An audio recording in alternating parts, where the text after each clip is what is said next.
Hi, this is Elena Coucher. I will be presenting nursing care of the school-aged child, adolescent, and the family. So we're going to talk about the school-aged child first. This is generally defined as the ages of 6 to 12. This is middle childhood. It is also physiologically begins with the shedding of the first deciduous teeth that ends at puberty with the acquisition of the final permanent teeth. There's also a gradual growth and development that occurs in the school-age child, and they progress with physical and emotional maturity through these levels. In proportional changes, movements become more graceful than those of preschoolers. They're much steadier on their feet. They have that slimmer look with those longer legs. They have skeletal lengthening and fat reduction and increased muscle tissue. They also have an improved posture. They have some strength and physical capabilities that are becoming more improved. They have a decrease in their head circumference related to their height. They had change in their facial proportions, meaning their face is going to grow faster in relation to the remainder of their cranium. Physical maturity is not necessarily correlated with emotional and social maturity. A 7-year-old that looks like a 10-year-old will think and act like a 7-year-old. Don't expect them to act like a 10-year-old. Also, do not treat a small 10-year-old like a 7-year-old. And I think if you think about the school-age child and we see children that are bigger than what we had expected, I think we probably do that, and we do so subconsciously. But be cognizant of that when you're taking care of pediatrics in a clinical setting, and be aware of the age and what stage of development that they are. Their organ system has begun to develop even more. Neurologically, the brain and skull growth are starting to slow down. Brain growth is completed by the 10th year. They have a longer head and they have these changing facial bones. You almost can call it the ugly duckling stage. I know it sounds really nice, but it kind of is. Everything starts to kind of change up on them. They get these long, lanky legs and longer face, and respiratory wise, lungs and alveoli, they continue to develop. Their respiratory rates will decrease and they'll become more diaphragmatic. Their frontal sinuses will start to develop around their 6th or 7th year. And then tonsils will appear large until they reach the adolescence age. Cardiac, their blood pressure does increase, their pulse increases, their heart grows more slowly and is smaller in size in relation to the rest of their body. GI, all their teeth are lost and replaced with those permanent teeth. They have fewer GI upsets, and their stomach capacity also increases. So caloric needs diminish compared to what the earlier years are. With their organ system development, GU, the bladder capacity does increase, and it's mainly increased in girls. So you can take their age and add 2 ounces, and that's going to be their increased ability or increased capacity of their bladder. Elimination patterns will also vary with the school-age child. Musculoskeletal, they have greater coordination and strength with their age. Their muscles are still, though, immature, and their bones will continue to ossify. So we don't really want any injuries, especially at the growth plate, because this could be critical for their growth and development. Their immune system, we're looking at their lymphatic tissues. They're still growing. IgA and IgG reach adult levels around the 10th year. They have fewer infections after the first 1 to 2 years of school. The reproductive, the prepubescence, the pre-adolescent period is 2 years before the beginning of puberty. So they'll start to develop some secondary sexual characteristics. And then there's about a 2-year difference between boys and girls in that, and with the prepubescence stage. For their psychosocial development, we're looking at Erikson. We want to look at his industry versus inferiority. It's important that you remember what Erikson has to say about it. The sense of industry is a stage of accomplishment for them, the ability to cooperate and compete with others and cope effectively with people. They have eagerness to develop skills and participate in meaningful and socially useful work. They have an acquisition of a sense of personal and interpersonal competence. They have a growing sense of independence. They seek peer approval. That is a very strong motivator for them. The sense of inferiority. The feelings may derive from self or social environment. Feelings may occur if the child is unable or unprepared to assume the responsibilities associated with developing a sense of accomplishment. All children feel some degree of inferiority regarding skills or a skill that they cannot master. Children with disabilities, if they're physical or mental, may feel inadequate and or inferior related to the inability to master certain skills. They need real achievement, praise, and reward to achieve industry. They need tasks that need to be done that they are able to complete well no matter their abilities. But what does Piaget have to say? They have concrete operations. Piaget's stage of concrete operations, children can hold a concept in their mind while making decisions based on that concept. They develop an understanding of relationships between things and ideas. They progress from making judgments based on what they see, that would be their perceptual thinking, to making judgments based on what they can reason, and that's their conceptual thinking. They're able to master symbols and to use their memories of past experiences to evaluate and interpret the present. So learning to read and tell time. Conservation, they learn that simply altering their arrangement in space does not change certain properties of the environment, and they are able to resist perceptual cues that suggest alterations in the physical state of an object. Um, they can group and sort objects, and this is classification. So they can group and sort objects according to their attributes that they share. They can place things in a sensible or logical order. They become occupied with collecting objects. They'll even put their friends in order, the best friend, my next best friend, and so on.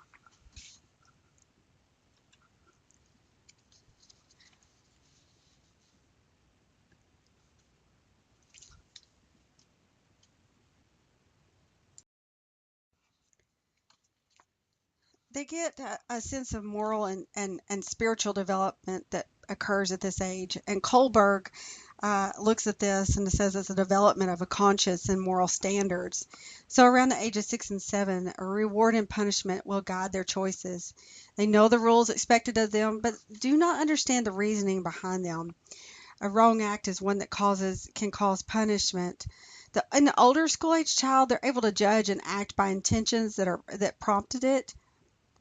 Rules and judgments become more founded on needs and desires of others. So they have a concentration on niceness and fairness. They're very rule-oriented, and they may lie to cover for having not been nice or fair. Younger children can judge and act on what is right or wrong. Older children take into account different points of view and what prompted the action. They understand that golden rule and to treat others as you would be treated. An older child will judge actions by consequences. They have a great desire to learn about their God. They're fascinated by the concept of heaven and hell. They're receptive to learning about the rituals of their religion and the meaning behind religious practices. They may believe illness is punishment as well. They can find comfort in religious practices and rituals, so they'll find comfort in prayer or comfort in reading the Bible. They think in those concrete terms. Children expect punishment for misbehavior. They may view the illness or injury as a punishment for a real or imagined misdeed. They begin to learn the difference between the natural and the supernatural. With social development, one of the most important socializing agents in the school age years is the peer group. A substantial amount of information is shared and learned with their peers, some good and some not so good. I think that if you have children that you've maybe even have gone through the school age years with them, or you might be in them now, you quickly understand that that this is they can learn some things that you are thinking, oh my Lord, what in the world? Where am I sending my child to school? Through peer relationships, children learn how to deal with dominance and hostility, how to relate to persons in positions of leadership and authority, and how to explore ideas. Peer group identification is an important factor in gaining independence from parents. They start this at such a young age to start leaning towards their own, I'm going to get my own house one day when I'm living in my own house. Social relationships and cooperation. They develop a best friend that they share their secrets with, their private jokes, their adventures, and they come to each other's aids in times of trouble. Those best friends also, they kind of develop those. This is our secret club thing. They valuable lessons are learned from the daily interaction with their age mates. They learn to appreciate the numerous and varied points of views that are represented by their peer group. They become increasingly sensitive to the school norms and pressures of the peer group. Interaction among peers leads to the formation of intimate relationships between same-sex groups. So that's when they develop their best friends. I'll tell you, through school age years was really difficult for me with my youngest child, who was not diagnosed with Asperger's until he was 12 years old. You know, they become increasingly sensitive to the school norms and pressures of the peer group. He was not sensitive to them. He was unaware that he was not, that he wasn't accepted. He was unaware that he was not fitting in. He was unaware that he did not take on what social norms were. So this can be a time where maybe parents will also learn to find out things about their children that might not have been seen before, such as what we had to go through with ours. We just did not know that there was something that was off and that was amiss, and it was years before we found out. And I kept trying to lead and guide him. And yes, I was a nurse at the time, and let me tell you, I lived with my certain amount of guilt at that point in time of life. But this is something you can teach parents in, when you're talking about normal growth and development, what would be expected with a school age child if they're not meeting those norms. And this is something that needs to be evaluated.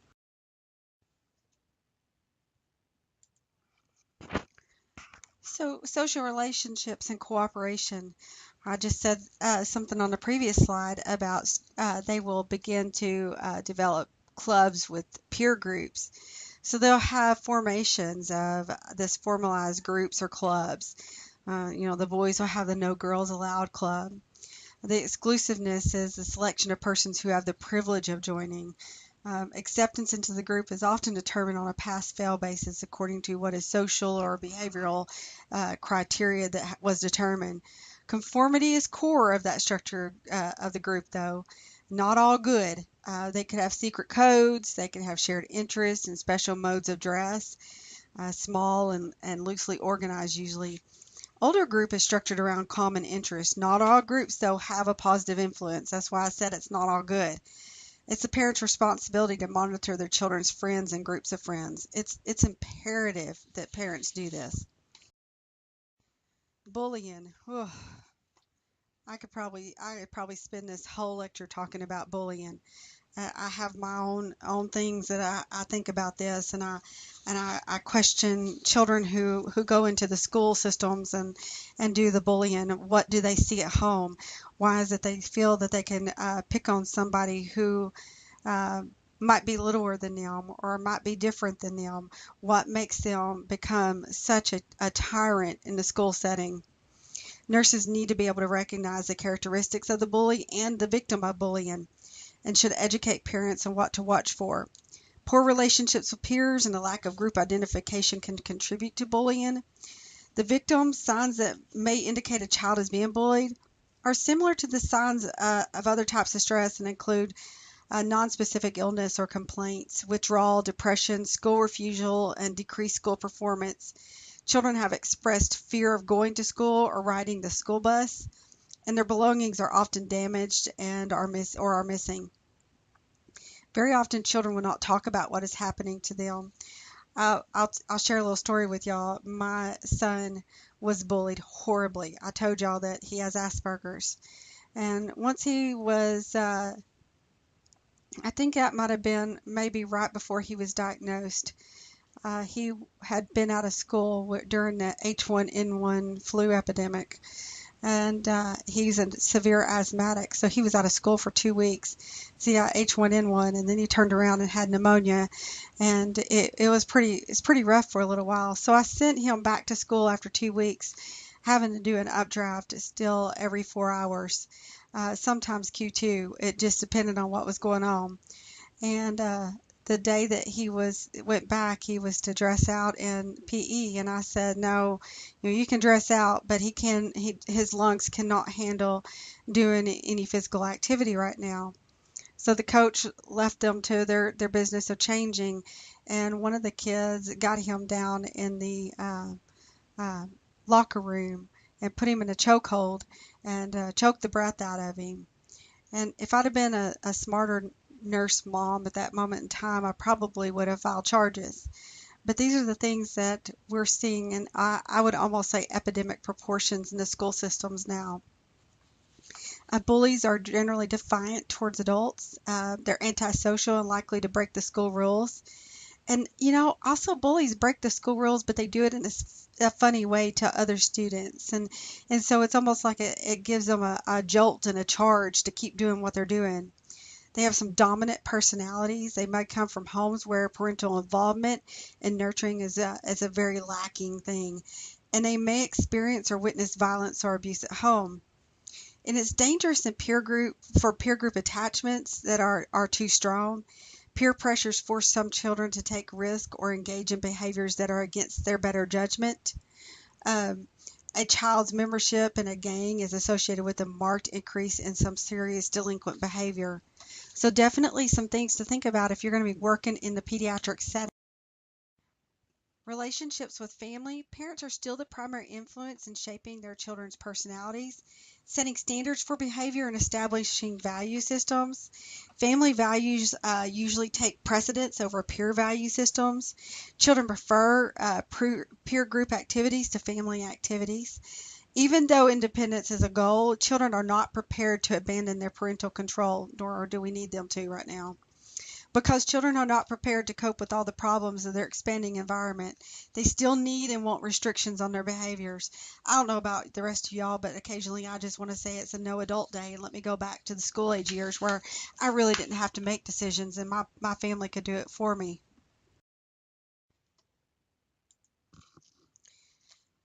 Play involves some increased physical skill, intellectual ability, and fantasy. Children form groups and cliques and develop a sense of belonging to a team or a club. At this age, children begin to see the need for rules. Conformity and ritual permeate their play. Their games have fixed and unvarying rules, which may be really bizarre and extraordinarily rigid. And I don't know, do you remember being a child and you had your little club? I know we had ours.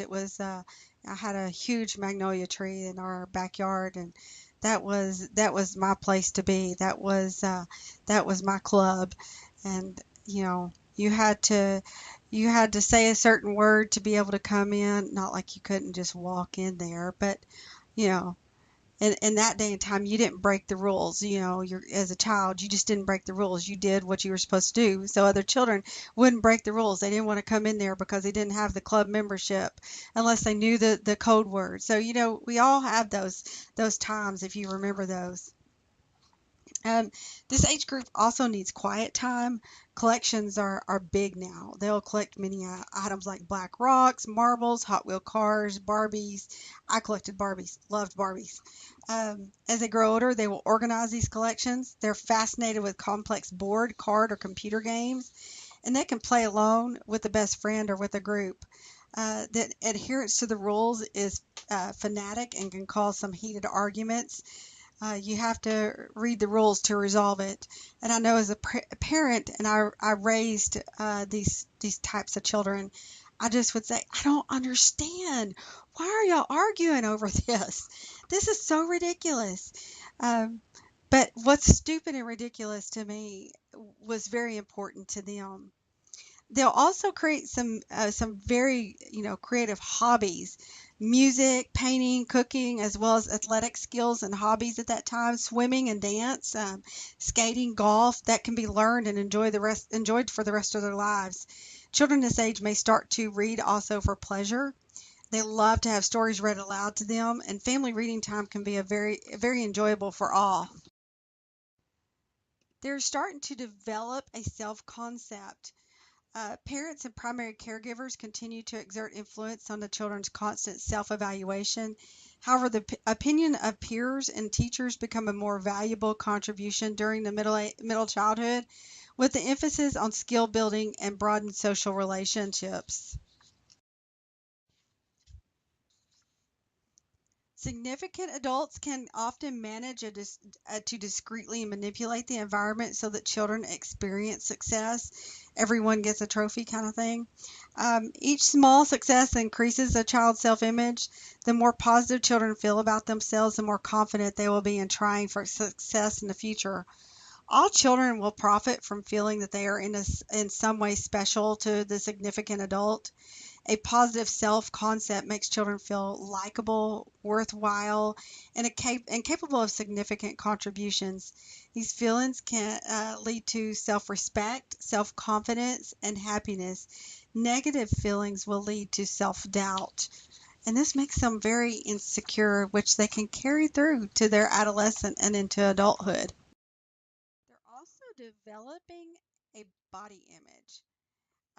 School-age children have a relatively accurate and positive perception of their physical selves, but like themselves less as they grow older. They find imperfections real or imaginary. I think we are all still stuck in this stage. I, I personally feel like that. I probably stand in the mirror and beat myself down more than anybody I know. They have increasing awareness of differences, especially when accompanied by unkind comments and taunts from others. It may cause a child to feel inferior and less attractive. This is especially true if the defect interferes with the child's ability to participate in games and activities. I'll tell you, I probably developed a really negative body image for myself when I was about 7 or 8 years old. As you know, my dad was not the most loving man. Now, we have a great relationship today, but it took years and it took a lot of work and it took a lot of apologies on his part, and there was some that on my part. And I can remember showing up to something. He picked me up to go to, went to his house every other weekend, and got there, and my mother was a single mom, and I was wearing pants that were getting a little too tight and a little too short. And he made a comment about, was that the best that I had to wear, and that something about my pants being too tight. Y'all, I was 7 years old, and I can still remember that. And from that moment, it didn't matter that he apologized to me. It didn't matter that he told me he loved me, because he turned around and, the next day, or a few days later, whenever he came to pick me up again because my mother called him and said I was so upset, he took me to McDonald's and bought me an ice cream sundae. And I can remember, even as a young child, sitting there and thinking, he just told me I was fat. Why is he buying me ice cream? And so I really did develop a negative body image. So we have to be aware of the things that we say to children, and it's definitely good teaching for parents to be aware of that. Sometimes parents can be more harsh than anybody else, and they don't intend to. I'm now a parent myself, and I know I've said some things that I probably shouldn't have said, and I was harsh when I shouldn't have been harsh, and I worry about, did I affect my children in any kind of way? So it's something to be aware of as parents. It's something to be aware of as healthcare workers, especially when we see a parent who is being harsh. That hey, this is your school age child. Let me tell you where they are in their developmental stage.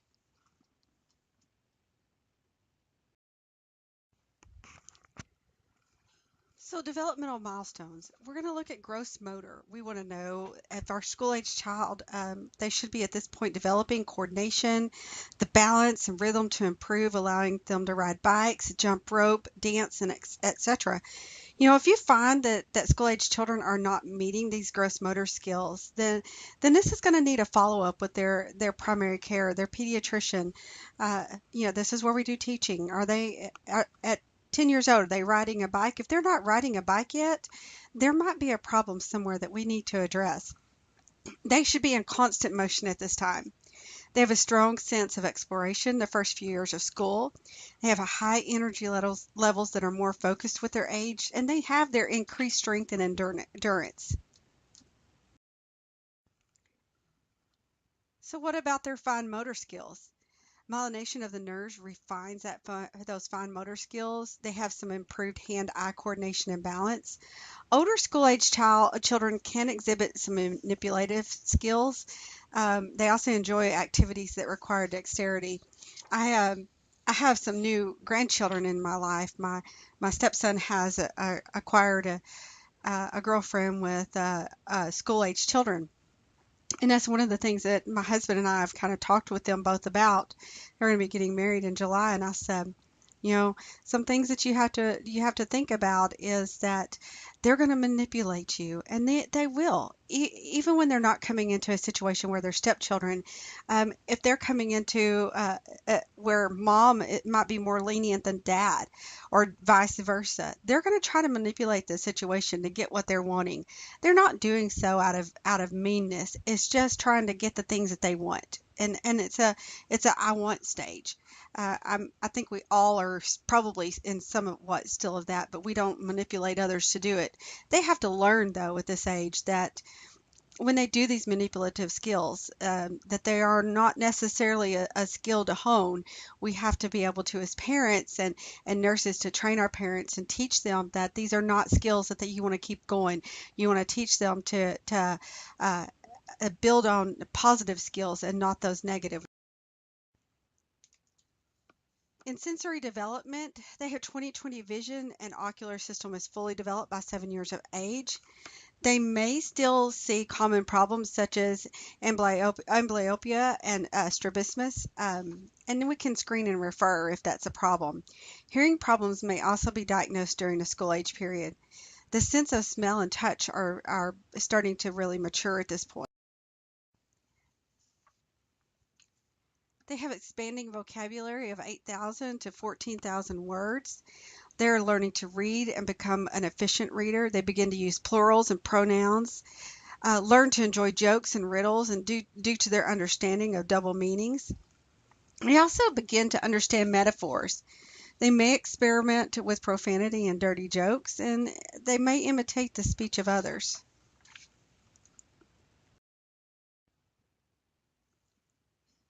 When we're coping with concerns related to normal growth and development, what about school experience? Children want to go to school and usually adapt to the new conditions with little difficulty.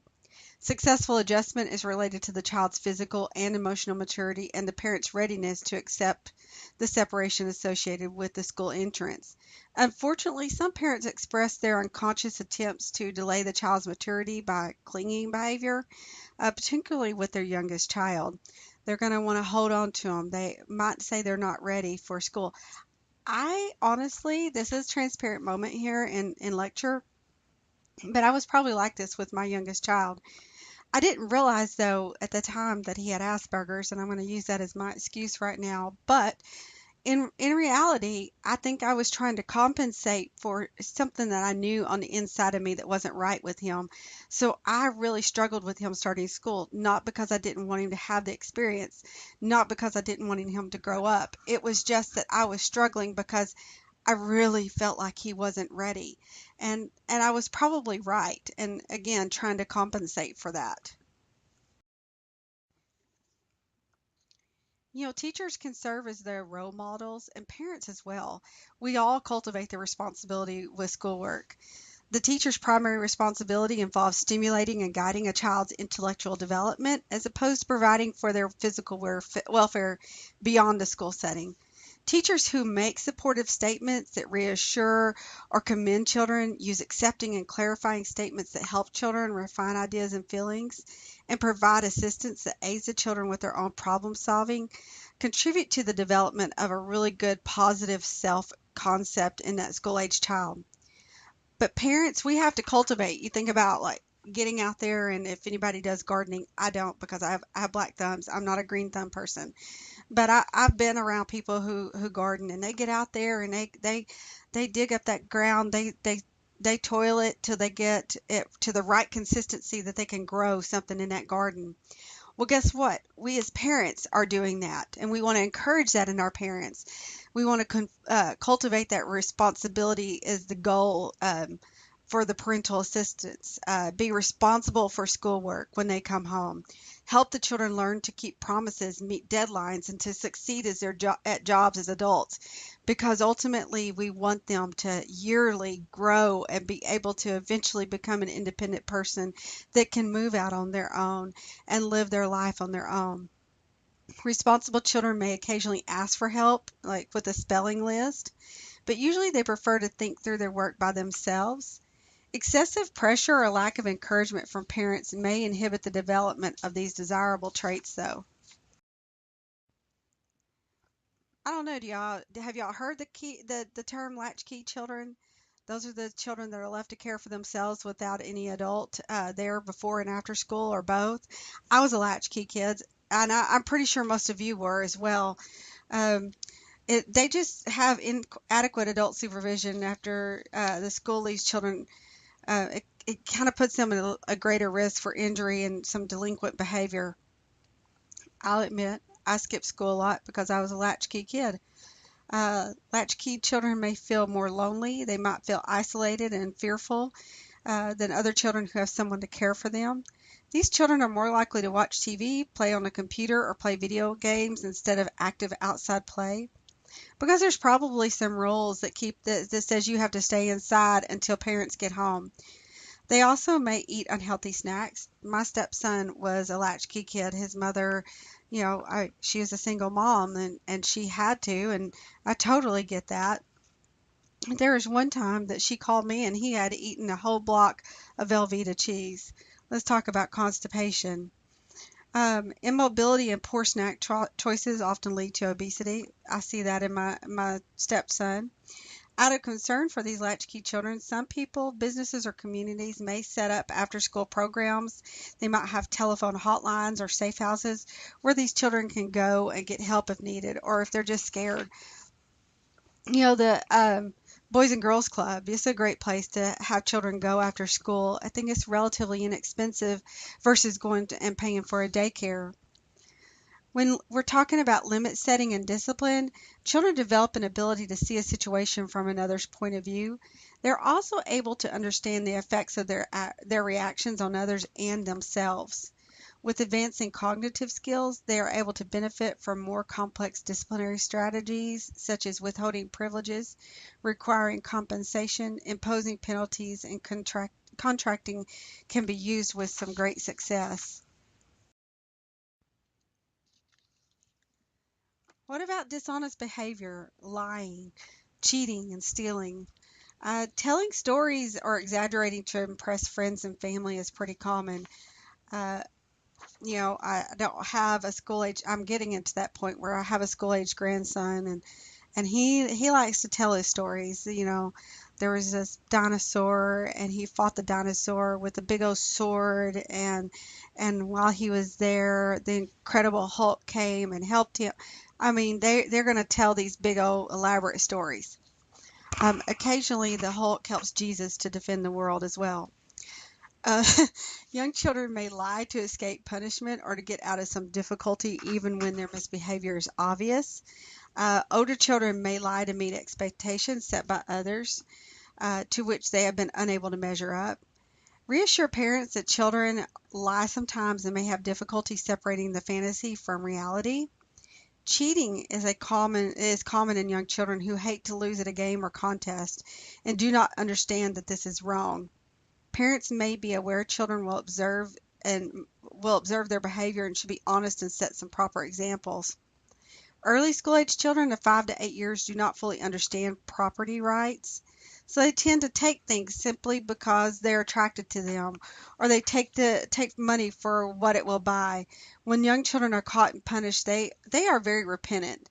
They didn't mean to, and they promise to never do it again. But they're likely to repeat the performance the following day. I mean, it's just I often they not only steal, but they also lie about that behavior to kind of justify with those excuses. I don't remember being like that when I was a child. And I think that if I had my children doing this a lot, that I would probably feel like that there was something lacking in my home situation that was bringing these behaviors to light.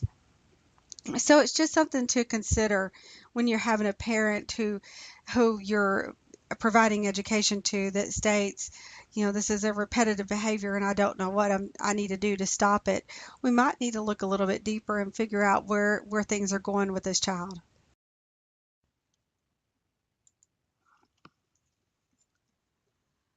So what about stress and fear? Children can be helped to cope with stress with some open communication. We need to reassure them that they are safe. We need to encourage them to express their feelings. Teach parents the signs of stress. What is the stressor? We need to look and ID it, and refer children who need special treatment. These signs of stress in a child should be explored further. This is a nursing alert for you. If they constantly complain about stomach pains or headaches, changes in their sleep patterns or nightmares, if they return to bedwetting, changes in their eating habits, aggressive or stubborn behavior, if they become withdrawn or reluctant to participate in any activities, regression to earlier behaviors such as thumb sucking, trouble concentrating or changes in their academic performance. Older children can be taught to identify their physiologic signs of stress and taught relaxation techniques. So they could do some deep breathing exercises, something that I encourage many of y'all to do as you come to my office. Um, Positive imagery and physical activity as well. Fear can also have a wide variety of causes. Dark personal safety. They could have a fear of being hurt, kidnapped, a fear of surgery, and even a fear of death. We have to promote optimal health during this time. We want to prevent obesity for these children. The nurse should counsel school-age children to eat breakfast daily, have meal times with family, increase physical activity, limit the screen time to no more than 2 hours a day. Fruits and vegetables should be consumed in recommended quantities, and eating at restaurants should be limited. You know, restaurants are very high in their sodium content. Easy availability of fast food restaurants and the influence of mass media add to the temptation for people to consume junk food, and it makes it easy for children to fill it up on empty calories. The quality of the child's diet depends on the family's pattern of eating. Parents are unable to monitor what their children eat when they are away from home. So we want to make sure that they keep some healthy snacks with them. Pack it in their lunch, pack it in their backpack. If they're going to an after-school place that is going to be taking care of them, or if they're a latchkey kid, keep things around the house that are healthy things for the children to eat.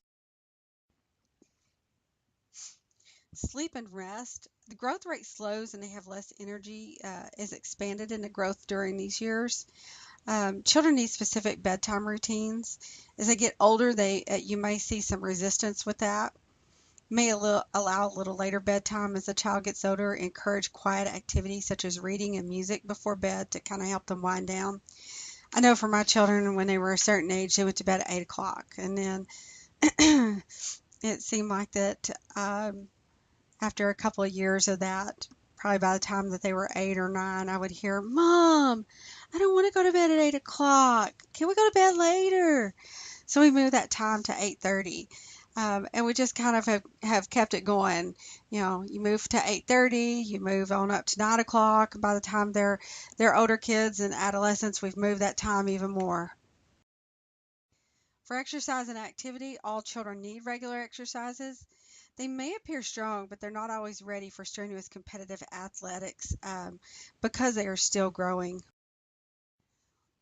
There is some controversy with sports regarding early participation in competitive sports. There's concerns with the physical and emotional maturity in the competitive environment. There is some sport for every child that wants to play or compete. Coaches and parents must understand the physical limitations of children this age. Proper techniques and safety is a priority. During the school age years, girls have the same basic body structure as boys and have a similar response to systematic exercise training. However, at puberty, boys become larger and have more muscle mass, and at this stage, it is usually recommended that girls compete only against other girls. Before puberty, there is no essential difference in strength and size between girls and boys, making these precautions unnecessary.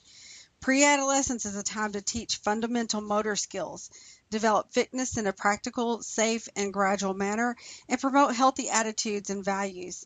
Conditioning is important, but kids don't want to do it. For skills, when we acquire those, fine motor skills and artistic skills will increase during this time. Creativity and productivity increase. They're capable of taking responsibility for their own ADLs as well as tasks, jobs outside of the home, such as babysitting and lawn mowing as they get older. Dental health is very important. Tooth eruption, it's going to begin. The first teeth erupt usually around about the age of 6 years. They get permanent dentition is more advanced in girls than boys. I've kind of seen that with my grandchildren. My granddaughter has developed teeth faster. Her baby teeth came in a whole lot faster than what the boys did. Um, Dental hygiene, they need to see the dentist twice a year, brush 2 to 3 times a day. We want to teach them to floss, and we want to make sure that they're using toothpaste with fluoride. Most common dental problems can cause physical and psychological problems. Dental caries, they may have to use sealants to protect against the caries. So we want to make sure for sure that they have appropriate snacks. Limit colas and sticky candies. Um, my daughter ended up with cavities one year because she used to, and as when she was a teenager, she would get a Dr. Pepper or a Mountain Dew and she would sit and sip on it just all day long, all night long. She would have these Dr. Peppers and Mountain Dews. And so all that sugar was just sitting on her teeth.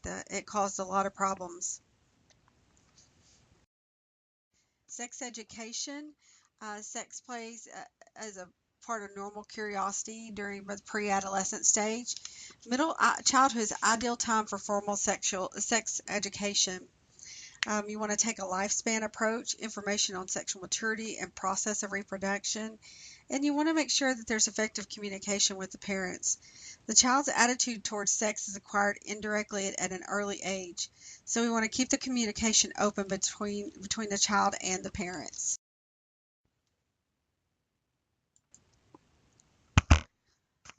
Well, this is kind of difficult when you think about it because I don't think any of us want to ever have to approach school-age children and talk about sex education, but we do have a role in providing that education. We have to discuss the topic adequately. Nurses must have an understanding of the physiologic aspects of sexuality, knowledge of the cultural and societal values, and an awareness of their own attitudes, feelings, and biases about sexuality. Questions should be answered honestly, matter-of-factly, and to the same extent as questions about other topics. Answers should be at the child's level of understanding, and there may be times when boys and girls should be taught content separately. School nurses. School nurses are I value what they do in the school setting, I think there may be some new legislation coming down the line. When I was through my master's program, I worked at the State Board of Nursing for a little while, and there was a little bit of discussion about school nurses needing a BSN and a pay raise as well. But they provide emergency care as well as preventative care, screenings, and teaching.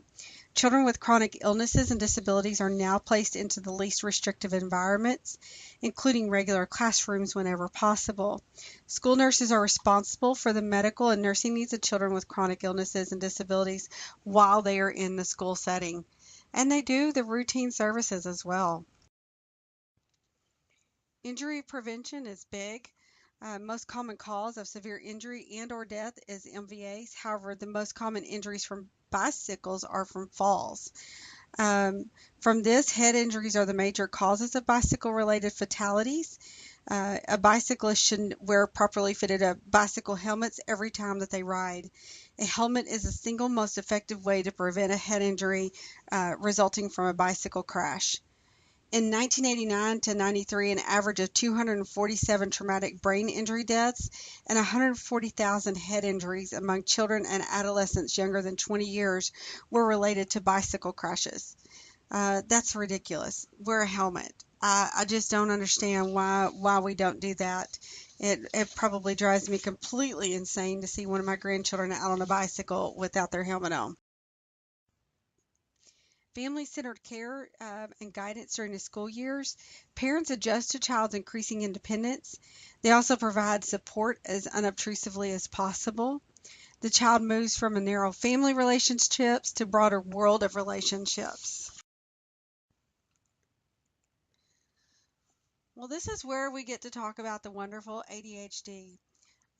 Attention deficit hyperactivity disorder refers to developmentally inappropriate degrees of inattention, impulsiveness, and hyperactivity.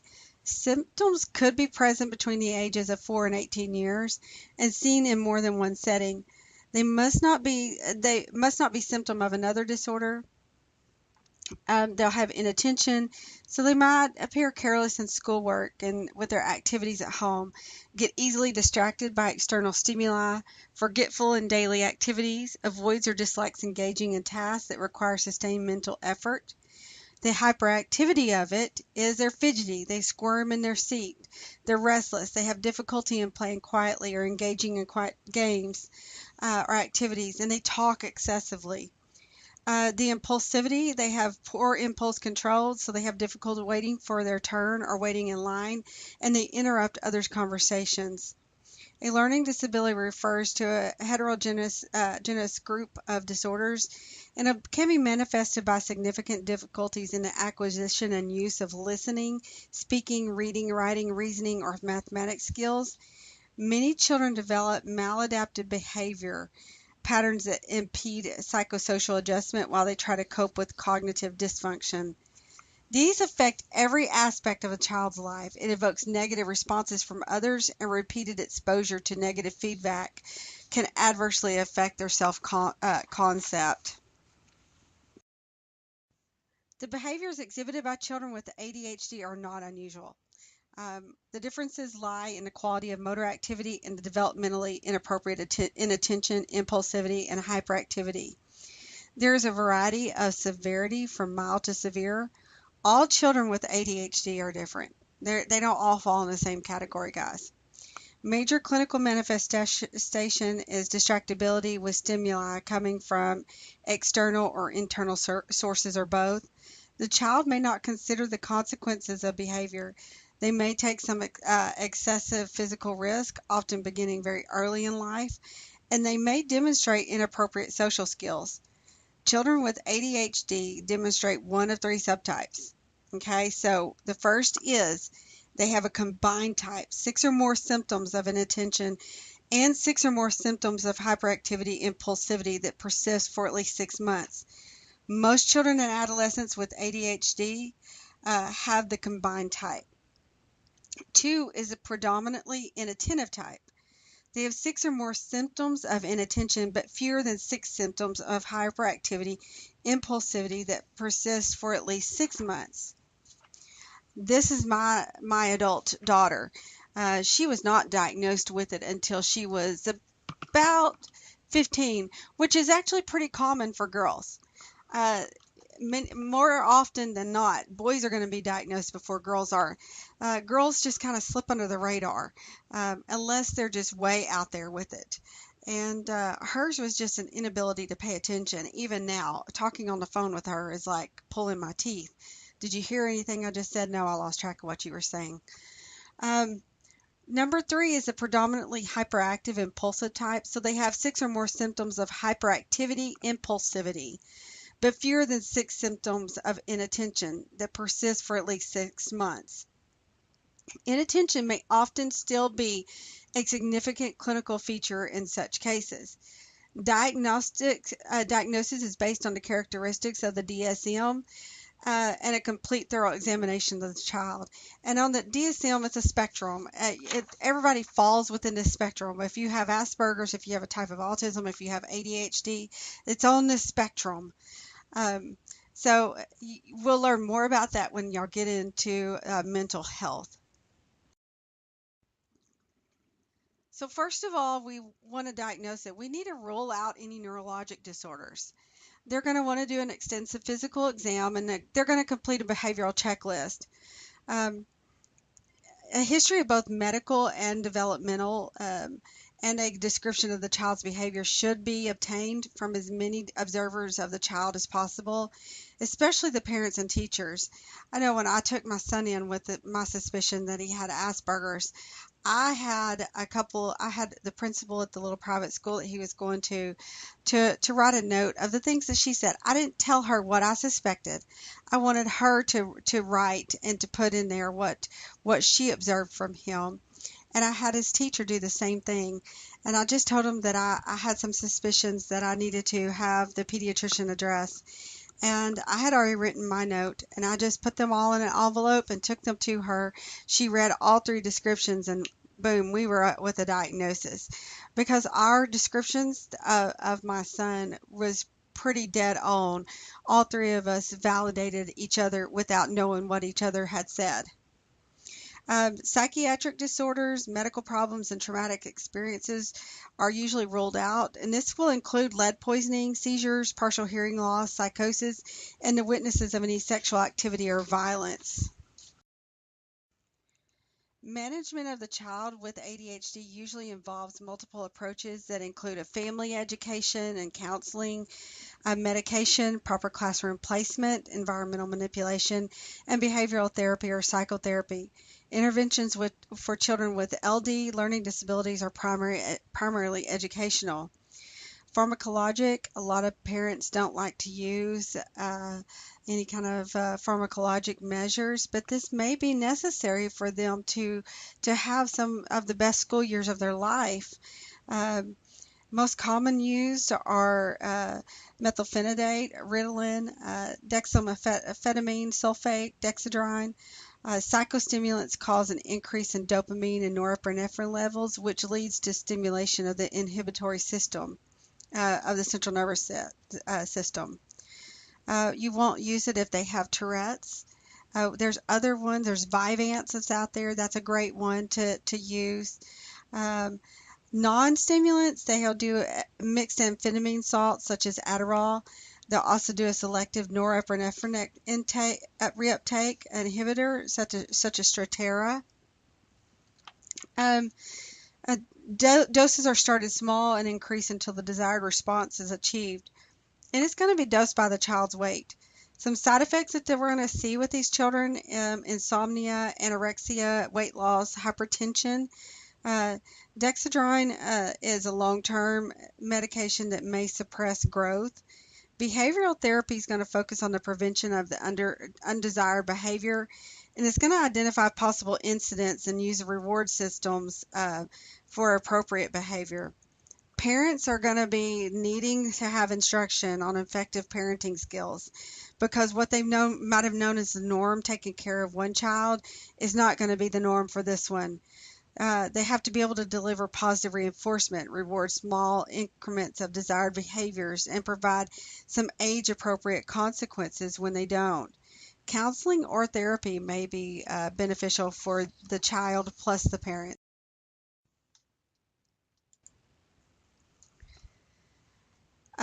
Therapeutic management, we're going to look at a multimodal treatment. We're going to look at some pharmacotherapy. We're going to look at the behavioral intervention, look at follow-up and feedback.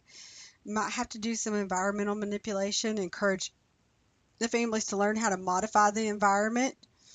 Organizational charts may help them to stay on task, as well as interventions to decrease distraction, TV off, designated study area. And parents need to role model the positive behaviors and problem solving.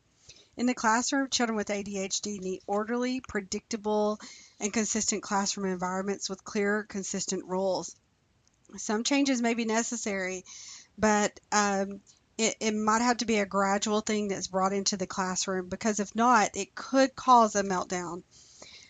Side effects of ADHD drugs, they might have the appetite suppression. It can cause some growth restriction. So these are things as a school nurse to be aware of. The goal for any children with a learning disability is to help them identify their areas of weakness and learn to compensate. School nurses, we have to work with families, school personnel, and healthcare providers. Have to help the parents understand the pathophys of the disorder. We need to look at the side effects, help parents to understand the pathophysiology of the disorder, and focus on building self-esteem by encouraging the family to focus on developing the child's strengths. So maybe get them involved in sports, some hobbies and talents rather than just the weaknesses. The greater the parent's understanding of the disorder and its effects, the more likely they will be able to carry out the recommended program of therapy. This is going to be covered fully in psych. I'm going to just talk a little bit about PTSD, and I'm not too overly concerned about it for this testing time, but I am going to hit on a few things. It may occur in children who are victim of abuse, especially sexual abuse. Also occurs after accidents, assault, natural disaster, or witnessing violence. And they are responses in three stages. The first is intense arousal that lasts about 1 to 2 hours, so they have the fight or flight response. The second phase lasts approximately 2 weeks, and they're in denial. The child will feel numb.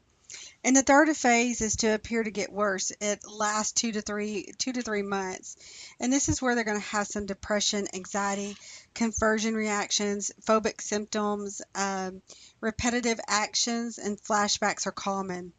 Nursing considerations: listen to the child. Um, Professional help if PTSD is prolonged.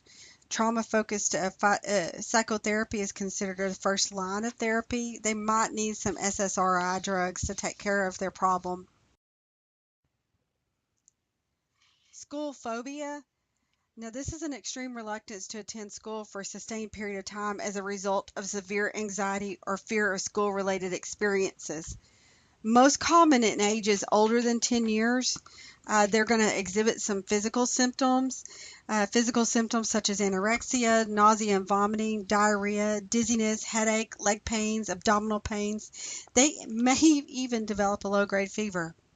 Signs and symptoms will subside after they stay home, and they'll have no signs and symptoms on holidays or weekends. So nursing considerations is, what about the return to school? Can we teach them some relaxation techniques? What do we need to go observe in the classroom for them? Identify the core issue and take action. It could be bullying. And we have to also rule out physical illness with them. And they might need to be seeing the counselor in the office. And remember, we talked about bullying. So some of this kind of go along with that bullying. Conversion reaction. Hysteria, hysterical conversion reaction, and childhood hysteria is traced to a precipitating environmental event. Um, the manifestations are seizures, but they're going to have a normal EEG, and it follows a crisis in the child's life. They might have poor communication in the family, and education and coping strategies might not be there. Usually, communication issues in the family are already present. And so we have to educate them. We have to be able to be able to, and it's not just the child. The family might need coping strategies, education as well.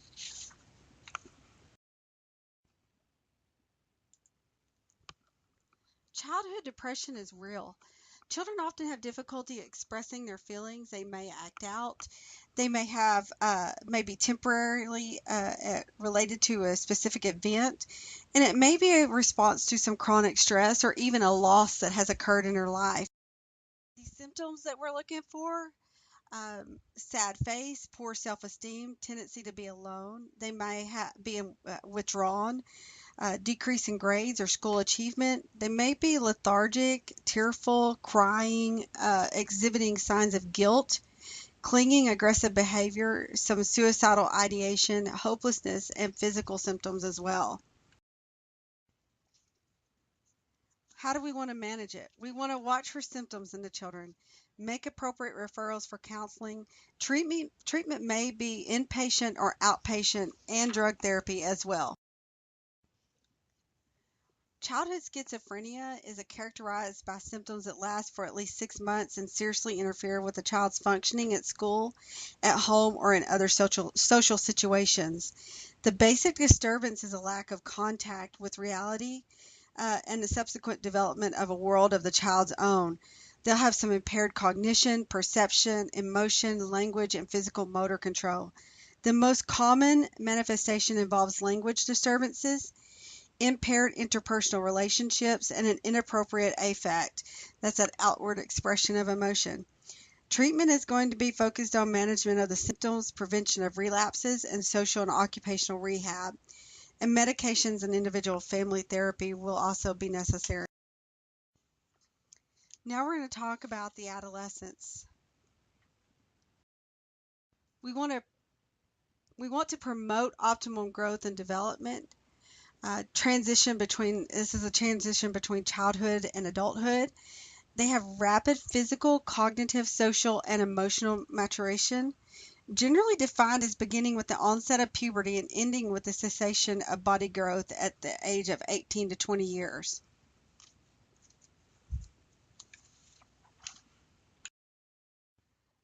Some terms you need to be familiar with: puberty, prepubescence, postpubescence, and adolescence.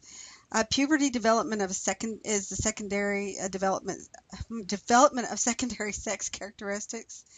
Prepubescence is approximately 2 years before onset of puberty, and they get those preliminary physical changes that we talked about with the school-age child.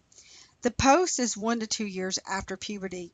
They have skeletal growth that is complete, their reproductive functions become well established, and adolescence early is 11 to 14, middle 15 to 17, and late is 18 to 20. Their primary sex characteristics with biological development: external and internal organs necessary for reproduction are present. So they have ovaries, they have uterus, they have breasts, there's a penis. The secondary sex characteristics, so those are the results of the hormonal changes such as voice change, facial and pubic hair growth, breast enlargement, and fat deposits. It plays no role whatsoever in reproduction.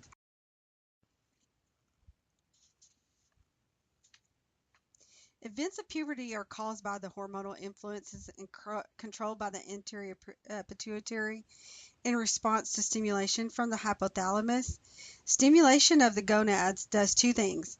It produces and releases the gametes, the sperm and the ova, and secretion of sex-appropriate hormones such as estrogen and progesterone from the ovaries and testosterone from the testes.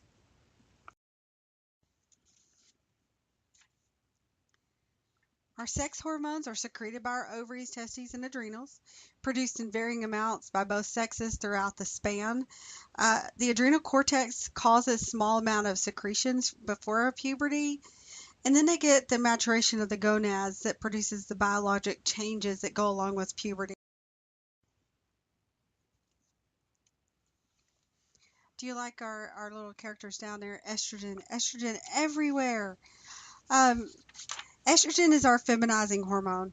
It is secreted in increasing amounts until 11. Then the onset of estrogen production in the ovaries causes a pronounced increase that continues until about 3 years after the onset of menstruation, wherein it reaches its max level that is maintained throughout the reproductive life of a female. Androgens. Androgens are masculinizing hormones secreted in small and gradually increasing amounts until about 7 to 9 years old. This is what's responsible for the rapid growth of the early teen. Then they get the rapid increase in both sexes. Males continue the rapid increase until about 15 years old. The testes secrete testosterone, and males increase to the maximum level at maturity. There are Tanner's stages of sexual maturity. Stages of development of secondary sex characteristics and genital development. These are defined as a guide for estimating sexual maturity in the adolescent. Outward signs of sexual maturity proceed in a pretty orderly way, and so sexual maturity can be estimated by these outward. The large is the appearance of the breast buds, and this usually is at the age of 8 to 13 years of age. Average age for Caucasians is 10, around 8, or the range is 8 to 12.75. African American is slightly earlier with an average at 9, and the range from 7 to 11. The Latino population fall in the middle of the other two groups. Adrenarche is the growth of pubic hair on the mons pubis, and this occurs 2 to 6 more months after that the large begins. Sometimes the pubic hair development may precede the breast buds. And then you have the menarche, the initial appearance of menstruation, approximately 2 years after the first pubescent changes begin. The average age is 12 years and 4 months in North America. The onset of puberty does seem to be beginning a lot earlier, and there are many theories as to why. Obesity and environmental influences. Some have even said that chicken, because they're produced with hormones. Uh, those that are on soy milk. These are some things that are contributing to it from some of the research. Girls may be considered to have a delay if breast development has not occurred by age 13, or if they have not started a period within 4 years of the onset of breast development. Sexual maturation in the boys. The first pubescent changes typically occur between the age of 9.5 to 14 years. Early puberty changes continue through mid-puberty. In mid-puberty, temporary gynecomastia, the breast enlargement and tenderness, it can commonly occur in about a third of the boys. Spurts of height and weight gain occur concurrently towards the end of mid-puberty. By late puberty, definite changes in the penis and testes is seen, and then the first ejaculation occurs. Um, Pubertal delays in boys who exhibit no enlargement of the testes or scrotal changes by 13.5 to 14 years of age, or if genital growth isn't complete 4 years after the testes begin to enlarge. These are a concern for parents to take into consideration. Guys, this is just Tanner's stages of development. You can see with both boys and girls what we start to see in the pre-adolescent and on. Physical growth, the final 20 to 25% of height is achieved during puberty, mostly within a 24 to 36 month period, so it's fast. Growth spurts seen in all kids, but age of onset varies. Usually begins earlier in girls, around 9.5 to 14 years, than boys, and they are usually 10.5 to 16. The average boy gains 4 to 12 inches and 15.5 to 66 pounds. The average girl gains 2 to 8 inches and 15.5 to 55 pounds. Growth typically stops 2 to 2.5 years after menarche in girls and between 18 to 20 years old in boys. Growth and length of extremities and neck occur first. They'll have increased hip and chest width and followed by an increased shoulder width, then increased length of the trunk. That's why teenagers appear so gawky and gangly. Estrogen acts more strongly on bone growth, so females' epiphyseal plates fuse earlier than boys. Both sexes experience voice change, but is more drastic in males. Occurs between Tanner's stages 3 and 4 with males. That's when their voice start to break. Their lean body mass muscle begins to increase. Excuse me. After bone growth, androgens act on that muscle mass, therefore it is greater in boys.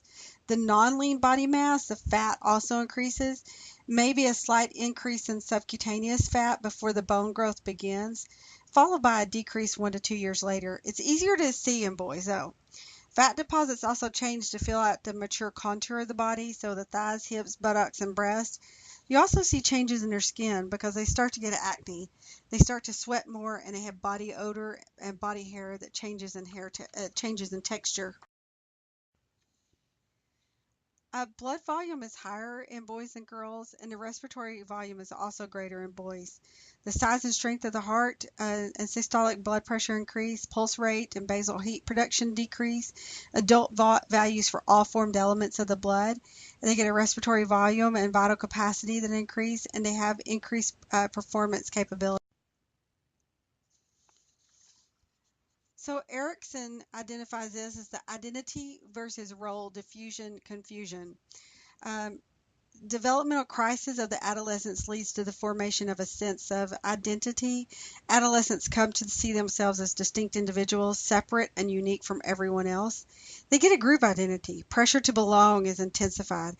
They feel it is essential to have a group they feel they belong to, and it provides them with status. Belonging to a crowd helps the adolescent establish an identity different from the parents. They'll start to dress alike. They'll have similar interest in music, dance, language, pastimes, hair, makeup, styles, etc. Very different from that parental generation.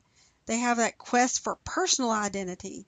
They have hopes, dreams, and relationships. They may conform to what others want them to be, whether the parents or authority figures and friends and societal norms that are there.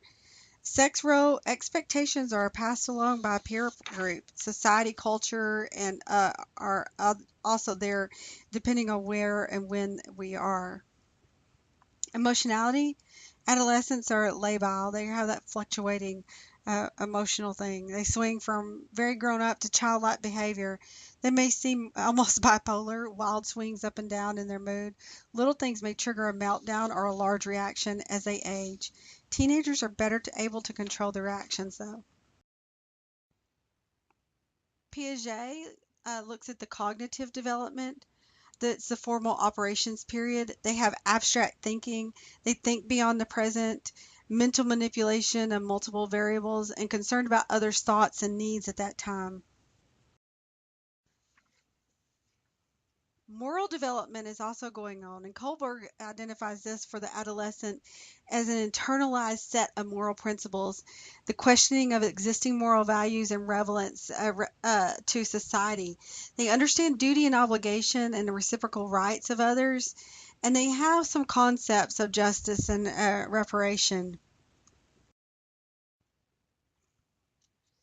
With the spiritual development, some may question values and the beliefs of family. They're able to empathize and sympathize. They feel their thoughts are unique or special. They may not share well for fear of being misunderstood. They frequently think they're the only ones who have ever thought or felt that way. They may stop attending organized religious services while searching for their own right. Social development. Oh, so big for the adolescent. The goal is to define their identity independently from their parental authority. Teens want to grow up and be free of their parents. uh, and really the parental authority, but fear the responsibility and changes and ambivalence. Frequently feel immortal, they're exempt from consequences, nothing bad can ever happen to them.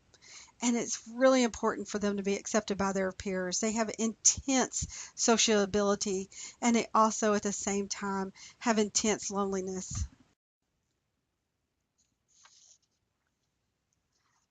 With the parents, the relationship starts to change.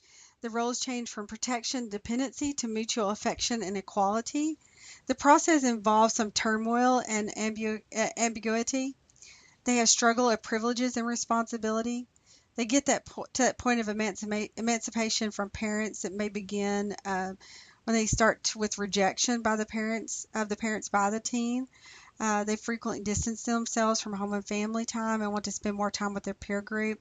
I watched an interaction with a mother and a daughter, and the grandmother was standing there at this as well. And it was quite interesting. It was probably a couple of years ago. I was in Walmart looking for some wedding stuff for one of my girls, and it was she was getting ready to graduate, and mom was wanting to do some decorations that the daughter didn't want. And there was some conflict major that was going on between those two, and they were bickering back and forth, and the daughter was huffing, and the mother was almost in tears and just said fine and walked away, and the grandmother was standing there, and I said, is this the last one to graduate? And she said, it's the only one to graduate. So there was a definite struggle going on there with that relationship with that parent and that adolescent. Relationship with peers is, let's just face it, this is the norm for them. They have it. If they don't have these relationships, they're going to be very miserable. In fact, if you have adolescents that are in a hospital, if they don't have their phone, they're going to want some type of phone to get a hold of their peers and to be able to talk to them. Peers assume some increasingly significant roles for the adolescent. Um, the peers provide that sense of belonging and feeling of strength and power, and peers form transitional world between dependence and autonomy. Best friends that is closer and more stable than others, then these are usually the same sex. Friendships are an important link in the progress towards forming an intimate relationship. Each cares about what the other thinks and feels. They're important in their quest for identity. These are some very profound relationships that they're having at this time, some which can extend into adulthood. Interests and activities. Leisure activities center around peers. They assist in the development of social, physical, and cognitive skills. Leisure time activities also allow teenagers the opportunity to learn some and set priorities and structure their time. Many adolescents must learn to juggle their time between school, activities, and job responsibilities. Adolescents' work experiences provide many benefits, including time management, teamwork skills, and increased income. What about text messaging? I mean, this is big here. Um, I think we all are probably big texters at this point in time in this society, but it is extremely important for the adolescent. Um, but we also need to think about the online environment, and you have to think about the text environment that can create opportunities for cyberbullying, in which teens will engage in insults, harassment, and publicly humiliating statements online or on cell phones. And sexting. Um, it's not an innocent anonymous activity. It has been linked to some risky sexual behaviors. Sexting is also is something that parents need to be aware of, and though they think that and what is it, Snapchat, where it's supposed to disappear pretty quickly, you can get that picture and you can keep it. It's out there somewhere. You can screenshot it before it disappears, and you think, this teen may think that remember, they are invincible. Nothing can ever go wrong with them. Nothing could ever be bad. So, not exactly true. Sexting is a big thing, and this is going to follow them. And I read a story, it was some years ago, of a young man that had sexted with his girlfriend, and she had sent him a nude picture, and they had eventually broke up. And she was underage, and by this point he was 18, but he sent that picture out because he was mad. And when he did, they filed charges against him, and he had to register as a sex offender. Adolescent sexuality is a critical time in development of sexuality. They get that hormonal, physical, cognitive, and social changes that start to occur. Sexual activity is common by the late teens. I remember that when I was a teenager, it was not a common thing to be 13 years old and thinking about having sexual activity, but it pretty much is now. It is starting earlier and earlier. Teenagers begin to identify with their sexual identity, so they might find out that they are heterosexual at this time. They might determine that they're gay, lesbian, or even bisexual. And anymore, we have the whole transgender thing that's going on. Um, there's a relationship between love and sexual expression that begins to develop. Their body image, good or bad, they're wondering if feelings are normal and reciprocated. They may experiment with close same-sex friends to satisfy their curiosity. Masturbation is a safe way to self-explore, and many begin forming relationships with the opposite sex peers in the middle adolescence. Relationships may be non-committal, which may be difficult for parents to grasp a hold of. Uh, I could use some of the terminology that is used, but I'll reserve that and be professional. But they're just hooking up with whomever, just because they're exploring their sexuality. So, with the development of sexual orientation, there's a realization of romantic or erotic attraction that occurs. They even have erotic daydreaming, dates without sexual activity, and then they'll have sexual activity with people of the preferred gender. Self identification with the orientation that fits best for them. They might have public self identification of a sexual orientation. And then they'll have the development of intimate, committed relationships as well. When we're talking about them developing a self concept and body image, feelings of confusion in early adolescence are very common. They have lost the security of a familiar body and feel uncomfortable with their altered body. Experts have determined that the body image established during adolescence is one that individuals retain throughout their life. Teenagers may try to hide their bodies, or they may advertise them. I think in this day and time it's pretty much advertising. Blemishes, defects are magnified out of proportion. The right clothes and hairstyles are very important. And teenagers, they're just acutely aware of their appearance and others' appearance and what others are thinking about their appearance. With the responses to puberty, responses differ depending on the stage of development. They're going to have curiosity in early adolescence, concern with am I normal, concern with late maturing teens, and the concept of the perfect body achievement. We still want to make sure that we're promoting optimal health during adolescence. We want to look at their immunizations. They need a Tdap booster at 11 to 18 years of age. They need a meningococcal vaccine at 11 to 12 with a booster before the age of 16. HPV or the HPV vaccine is recommended beginning at the minimum age of 9. Um, Nutrition is a time of increased growth, so they need adequate nutrients, and they love fast food. It's easier to get to fast, fast, fast, go, go, go. Increased need for protein, calcium, iron, and zinc, though, during this time. Eating habits may cause some obesity related to skipping breakfast or eating a lot of empty calories, fast food, and fad diets. They need good sleep and rest. And the need varies, but is important for total health. They can sleep for 12 to 14 hours. Exercise and activity, less active than previous generations. However, they participate in sports activities more than before.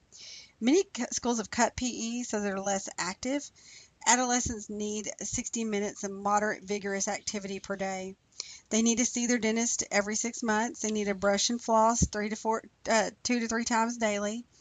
Um, and if they have to have braces, it may cause some embarrassment. Personal care, we have to teach them the importance of good hygiene because they start to sweat, they start to stink, and so especially boys, and we need to make sure that they are cleaning themselves well. Tanning is kind of one of those big things that needs to be taught, the long-term effects that can cause some premature aging with them as well. Sexual education and guidance. Media influences are pervasive. Um, Most adolescents perceive nurses, especially school nurses, as individuals who possess important information and who are willing to discuss sex with them. To be able to discuss the topic adequately, nurses must have not only an understanding of the physiologic aspects of sexuality and a knowledge of the cultural and society values, but also an awareness of their own attitudes, feelings, and biases about sexuality. Injury prevention, vehicle-related injuries, texting and driving is a big thing right now. Um, we want to prevent that. We wanted, and I know there's a lot of things that you can do. A lot of cars nowadays have something that's built in where parents can control if the volume of the music that goes along with the speed. Um, Teens should be taught to never drink and drive. We also need to teach them not to text and drive. They should have designated driver or call for a ride if anyone in their group has been drinking. Seatbelt must be worn every time they ride in a car. Um, Skates and skateboards, they need to make sure that they're wearing a helmet and all other safety protection. Adolescence is a peak age for being either a victim or an offender with a firearm. Both accidental and deliberate morbidity and mortality may be caused by firearms, and I think we've already seen this. This is inundated with us in the news right now from all the school shootings. So parents need support and guidance when they're taking care of the adolescent. Um, Information needs are regarding developmental changes and process of gaining independence. They need special health programs. They need to initiate breast self-exams. They need to initiate testicular self-exams as well. What about gynecomastia? Do you think it's pretty embarrassing for young men? It may occur with normal achievement of male puberty and resolve within 1 year. It can be caused by anabolic steroid use or endocrine disorders. Testosterone supplementation may aggravate gynecomastia, and eventually, if they don't recover from it, they may need plastic surgery.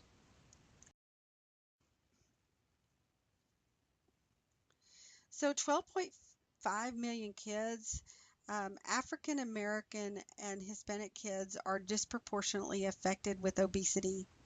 Um, a balance between energy intake and energy expenditure is a critical factor in regulating body weight. Factors that raise energy intake or decrease energy expenditure by even a small amount can have a long-term impact on the development of overweight and obese children. This also leads to an increase in type 2 diabetes. Then it's a risk for adult obesity, hypertension, hyperlipidemia, cardiovascular disease. Then they get respiratory and orthopedic conditions that develop related to the obesity. Then there's going to be some social isolation, low self-esteem, and depression.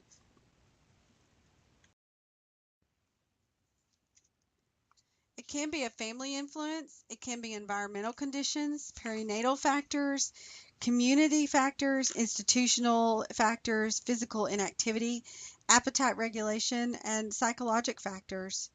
Um, we've talked about some of that even with Latchkey Kids. And a lot of children, and I don't know about anybody else, but I watch My 600-Pound Life. It's my guilty pleasure in life. And there's so many of these people that are up above 600 pounds that got there because of usually a traumatic event that occurred in their life, and they ran to food to drown out their sorrows, basically, because they couldn't deal with the stress of what had happened. And so we might see this when we see a child who's putting on weight, maybe as a school nurse. We need to step in and assess what it is that's causing this for this child. This is a chart. I'm not going to go through that for time's sake, but it is here. We want to do a careful history. We want to look at physical assessment. We want to take skin fold measurements. We need to do a body mass index calculation. We need to do body fat measurements, diagnostics to rule out a metabolic or endocrine disorder for them. Nursing consideration. Assessment, planning, and implementation. Prevention is the big thing here. We want them to get on board with diet, exercise, behavioral, and group therapy. We need family involvement. Um, we need to be preventing it. We need to be evaluating what's working and what's not working. What about medical therapies? Can there be a pharmacologic? And generally, it's not recommended in children.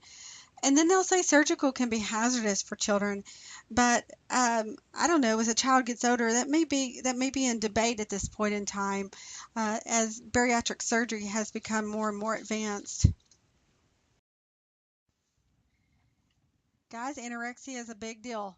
This is here. It's part of who these kids are, especially when they have a poor self-image and this poor self-concept. They won't want to maintain a normal body weight. This happens primarily in adolescent and young adult females. The mean age of onset is 13 years, and it ranges from 10 to 25 years or more, and it is life-threatening. 5% of adolescent girls in the U.S. have anorexia, and 5 to 10% of all cases occur in boys and men. They're typically perfectionists, high-performing, high-achieving. They're also conformers and conscientious. Etiology is really unclear. There's a distinct psychological component. Common initiator is dieting. Diagnosis is based on psychological and behavioral criteria. They have a relentless pursuit of thinness. They have a distorted body image. They are impacted by the media. It is triggered by adolescent crisis and a concept of control for the overachiever. Clinical manifestations of anorexia: severe weight loss, altered metabolic activity, amenorrhea, bradycardia, decreased blood pressure, hypothermia. They're going to have a cold intolerance, dry skin, brittle hair and nails, and the appearance of lanugo begins. Therapeutic is going to be a diagnostic evaluation and screening.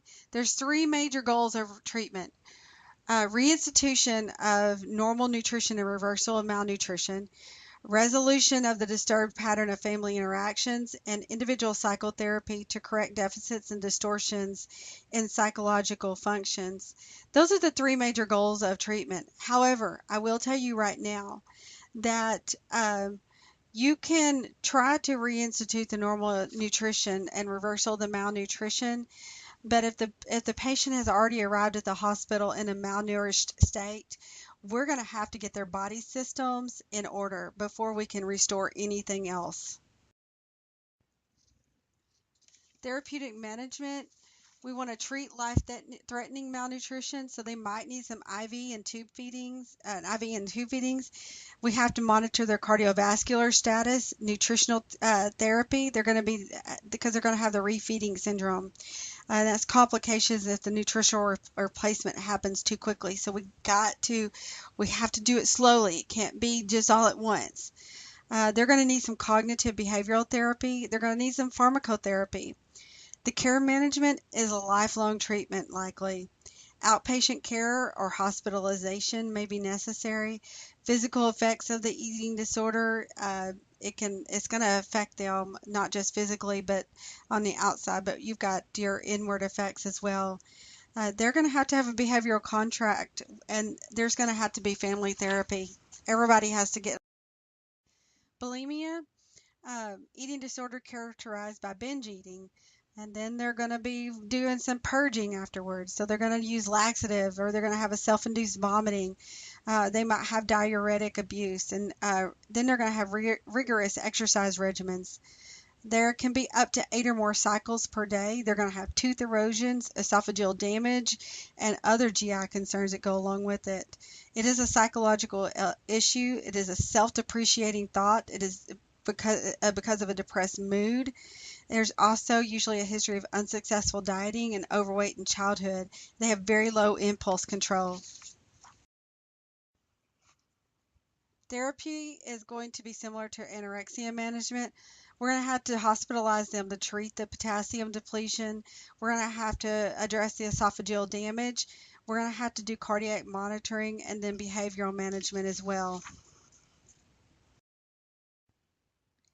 Health problems with the behavioral component: tobacco, alcohol, cocaine, narcotics, CNS depressants, CNS stimulants, and mind-altering drugs. Drug abuse, misuse, and addiction are culturally defined and are voluntary behaviors. Most drug use begins with experimentation. Tobacco. The use has declined slowly since its peak in 1999. The use of available tobacco products did not change from 2006 to 2009. But secondhand smoke has some deleterious effects on the health as well. In 2007, 50% of adolescents reporting having ever smoked, 20% have smoked in the past 30 days, and 10% smoke more than 10 cigarettes per day. Although the rate has declined over the past decade, smoking is still a chief avoidable cause of death. And right now, kind of what's really big is if it's not smoking, it's going to be dipping, and if it's not smoking and dipping, it's using um, it's using the liquid. What is that? I can't even think of what it is called, but it's the e-cigarettes. They might imitate adult behavior. They might do it under peer pressure, a desire to control their weight, less likely to smoke if parents and family do not smoke, and they're less likely to smoke with high performance sports activity. Smokeless tobacco is placed in the mouth but not ignited, of course. It is increasing with popularity. It does have some serious hazards. It is a carcinogenic. They'll get periodontal disease, tooth erosion, some soft tissue damage, and vaping. That's what I was trying to think of with the e-cigarettes. Vaping is really big right now. Of course, we have our anti-smoking campaigns. Prevention is the most effective way to reduce the incidence. Programs that focus on long-term effects have been ineffective. Peer-led programs may be more successful. The use of media in smoking prevention, and then there's school-based programs that focus on prevention as well. Alcohol consumption is likely to begin by middle school and increase with age. By 18, 80 to 90% of teenagers have tried alcohol. It causes some CNS changes, impaired judgment, memory, and learning abilities. Nursing care, we're going to want to look at acute care and rehab for them, long-term management from it, family support, and prevention of alcoholism that occurs. Suicide is a very real possibility. I think we see a lot of this on the news right now. And it bothers me, a lot of bullying that goes on with adolescents, and some of them are taking their lives. And I've seen some where the kids are encouraging it. Go ahead, kill yourself. No one cares. But this is a deliberate act of self-injury with intent of death. Suicidal ideation is a preoccupation with suicidal thoughts. Suicide attempt is intended to cause a death or a serious injury. 7.8% of students nationwide have attempted suicide. Um, Parasuicide describes behaviors ranging from gestures to serious attempts.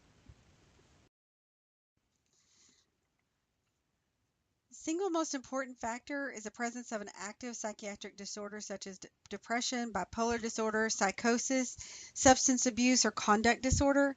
Alcohol use is associated with 50% of suicides. Firearms are most commonly used in males and females. Hanging, overdose, and strangulation. The attempt will be an overdose or a laceration.